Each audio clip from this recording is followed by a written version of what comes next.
Pourquoi faire du restaurant dans un endroit qui n'est pas un restaurant? C'est vrai que c'est un petit peu du sadomaso, mais j'aime bien.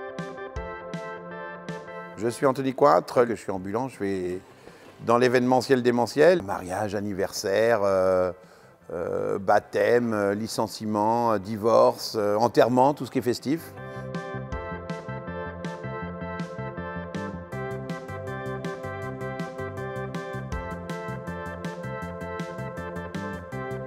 J'ai toujours aimé, enfin en tout cas ça a été pour moi un mode de communication, pas mal, la nourriture. Je me rappelle que je me levais des fois à 4-5 heures du matin pour faire une vingtaine de crêpes et emmener ça dans la cour du collège qui bouffait ça en 5 minutes. Mais bon, j'étais content, ça me faisait une réputation.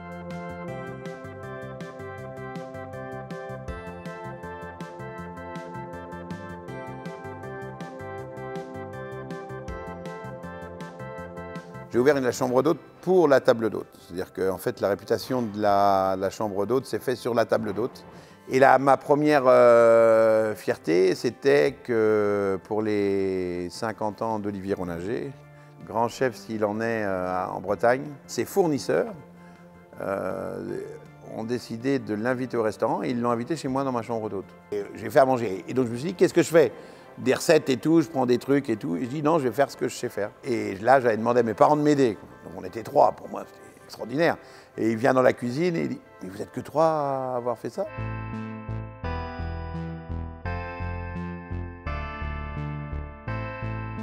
Et de fil en aiguille, donc, tiens, tu ferais pas mon anniversaire, tiens, tu ferais pas mon mariage. Donc j'ai laissé tomber la chambre d'hôte. Je me suis vraiment installé dans un entrepôt, un peu comme celui-là, mais à Rennes.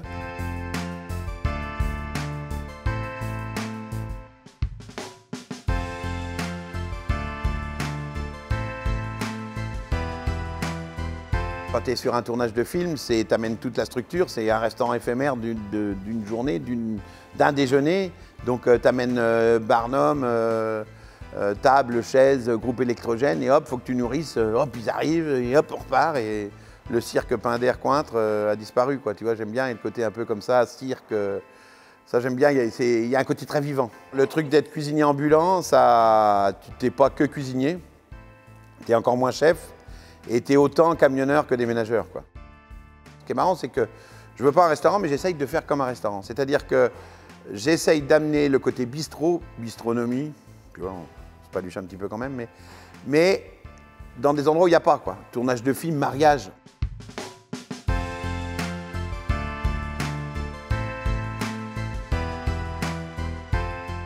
J'ai servi, j'en suis assez fier, une barbue nacrée à cœur, chaude, pour 650 personnes. Et les gens mangeaient, ce qu'ils m'ont dit, les gens mangeaient, ils trouvaient ça super bon, je suis désolé, et ils tournaient la tête et il y avait 650 personnes autour d'eux. Mais le poisson, le barbu, a été cuit sous vide, basse température, sous vide qu'on a fait nous-mêmes, donc il y avait les filets, machin, c'est le même travail qu'en restaurant, mais tu vois, on l'a cuit sur place, et tout d'un coup, tiens, putain, il se passe quelque chose dans l'assiette, quoi.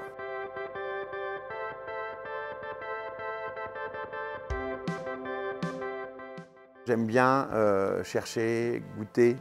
J'aime ça, ouais, chercher les produits, tout ça, et pas des nouveautés, mais la qualité, quoi.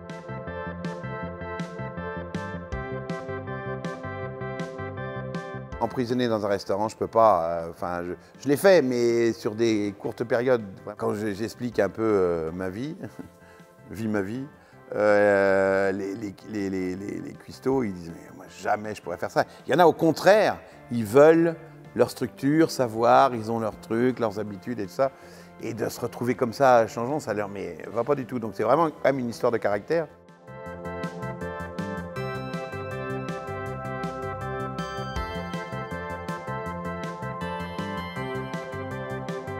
Alors je suis pas chef.